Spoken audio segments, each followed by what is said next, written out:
ಏನು ಹೇಳುವವರು ಕೇಳುವವರು ಇಲ್ಲ ಅಂತಾದ್ರೆ ಬಾಯಿಗೆ ಬಂದ ಹಾಗೆ ಮಾತಾಡ್ತಿಲ್ಲ. ಅಲ್ಲ ಎಂತ ಮಾತಾಡಿದ ನೋಡಿ, ನಾನು ಎಷ್ಟು ಬಾರಿ ಬಂದೆ ಅವನಲ್ಲಿ ಕೇಳಿ. 3 ಬಾರಿ ಬಂದೆ. ಹೌದಾ?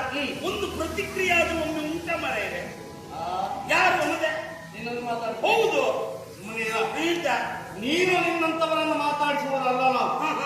ನಾವು ಮಾತಾಡಬೇಕು ಅಂತಾದ್ರೆ ಒಂದು ಸಮಾನತೆ ಎನ್ನುವುದು ಬೇಕಾಗುತ್ತದೆ. ಅಂದ್ರೆ ವ್ಯಕ್ತಿತ್ವ ನಮ್ಮಷ್ಟೇ ಯೋಗ್ಯತೆ ಉಳ್ಳವರಾಗಿರ್ಬೇಕು. ಮತ್ತು ಕಂಡವರನ್ನು ಮಾತಾಡಿಸುವುದಕ್ಕಿರುವವರು ನಾವು. ನಿನ್ನಂತವರನ್ನೇ ಮಾತಾಡಿಸುವುದಕ್ಕೆ ನಮ್ಮಲ್ಲಿ ಇಂಥವರಿರು. ಎಲ್ಲಾದ್ರೂ ನದಿಗೆ ಹೋಗಿ ಹಾರ ಇಲ್ಲಿ ಮರ್ಯಾದೆ ಅವರನ್ನು ಇಟ್ಕೊಂಡಿರುವುದೇ. ಹೌದಾ? ಈಗ ಗೊತ್ತಾಯ್ತು ನನಗೆ. ಏನು ದಿನಕ್ಕೆ 3-4 ಮಾಡ್ಲಿಕ್ಕವ, ಕುಣಿಲಿಕ್ಕವ, 6 ತಿಂಗಳ ಸಂಬಳ ತಗೊಳ್ತೀವ. ಯಾರು ಹೇಳಿದ್ದೀನಿ ಸಂಬಳ? ಸಂಬಳ ಅವನಿಗೆ ಕೊಡುವುದು.